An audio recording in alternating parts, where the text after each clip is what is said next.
Hi there, welcome to AppyChip's YouTube channel.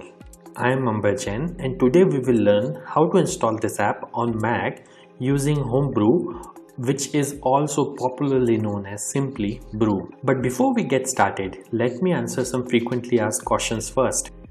To start with, what does a package manager like Homebrew does? Well, a package manager lets you install, uninstall or repair apps on your Mac. A package manager is very similar to App Store on macOS or Microsoft Store on Windows operating systems, except that a package manager uses commands that you type on Mac terminal to install or uninstall different programs. Some of the popular package managers for Mac include Homebrew, Nix, and Macports. And if you are coming from a Linux background, you will feel at home with Homebrew, especially if you have used package managers like apt, pacman, yum, etc. on Linux based operating systems. Next up, is it safe to install the Mac apps via Homebrew? Short answer, yes. In fact, Homebrew is the most popular and thus most widely used package manager on macOS. Moreover, Homebrew is a non-profit member of Software Freedom Conservancy Foundation, also known as SFC Foundation. Many other open source projects like Git, BusyBox, Samba, Wine are all part of this Software Freedom Conservancy organization.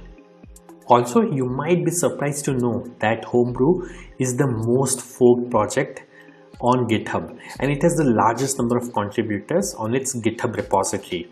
Many devs at organizations like Google, Apple, Dropbox, Stripe, etc. use Homebrew to set up different development environments on their MacBooks and iMacs. Next question. Can you use Homebrew to install programs on Apple Silicon or more popularly known as M1 MacBooks? Again, yes. Starting version 3.0 of Brew, Apple Silicon is now supported on Homebrew. In fact, Homebrew also supports programs that are at the moment only supported via Rosetta 2 on Apple Silicon. Now that I have answered your questions on safety and compatibility of Homebrew, let's get to the installation process. Before we can install anything using Brew, we need to install the package manager itself, that is Homebrew, on your Mac. So let's see now how can we install Brew on Mac. Let me open my Mac here. First, you need to press Command and space on your keyboard. This will open Spotlight Search on your Mac. And then you have to type terminal.app. You will see this terminal app. Simply double click on it to open terminal. Let me maximize this terminal window. Now we need to copy paste the command to install Homebrew from the Brew website. So open your web browser and simply go to the website brew.sh. Once you are on the website, you will see this section called Install Homebrew, which has a command that you can simply copy by clicking on this button over here. Once it is copied, you have to go back to terminal, right click, paste. Now that the command is copy paste over onto this terminal, press enter. This will start Brew installation. Now it is prompting me to enter my user's password on Mac. I am going to type the password now, but it won't be visible on your terminal.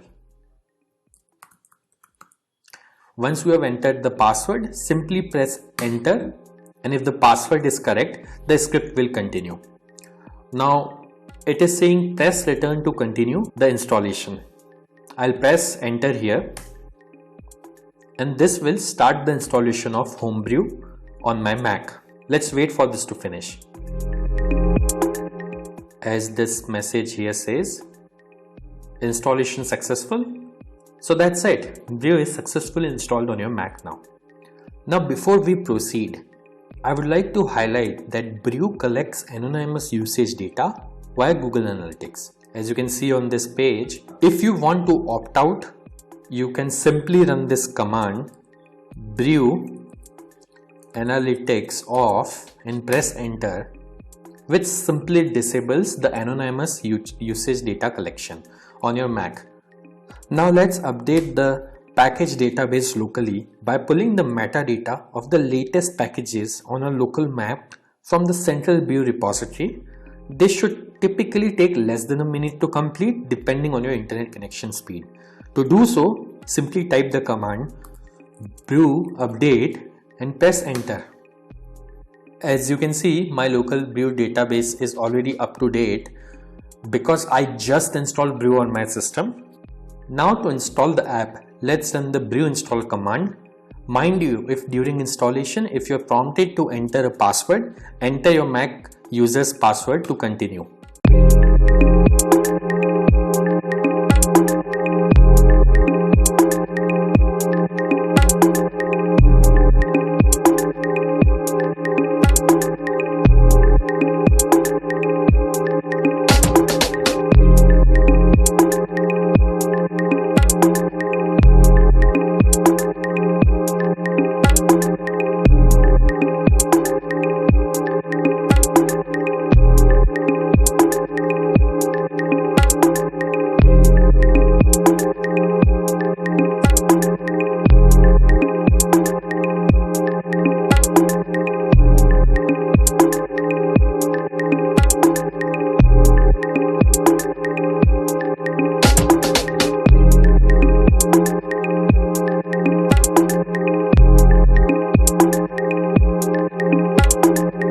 That's it. The installation was successful.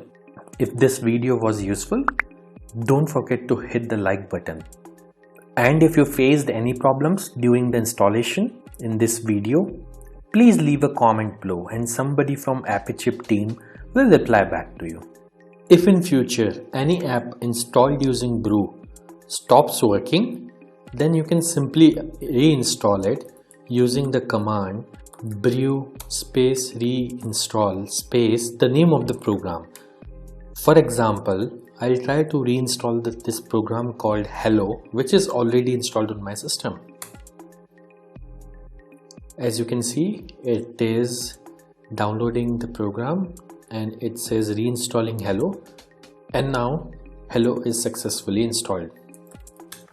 And if you want to uninstall any app installed using brew, simply run brew space uninstall space the name of the program. In this case, I will try to uninstall the program Hello, which is already installed on my system. As you can see, within a few seconds, it says the program is successfully uninstalled. Also, over time, brew might end up consuming disk space on your Mac as it keeps installers of the programs that you had installed on your hard disk in a cache directory. So you can use the brew space cleanup command once every 6 to 12 months to free up some space on your Mac. This command removes app installers and older versions of the packages only. It would not uninstall any of the apps that you have installed. As you can see, brew cleanup was successfully run on my system. So do subscribe to our channel as we have tutorials for installation of over 9,000 programs on Mac, which will come handy. If you need to install other apps on Mac in future, chances are that we have got it covered already.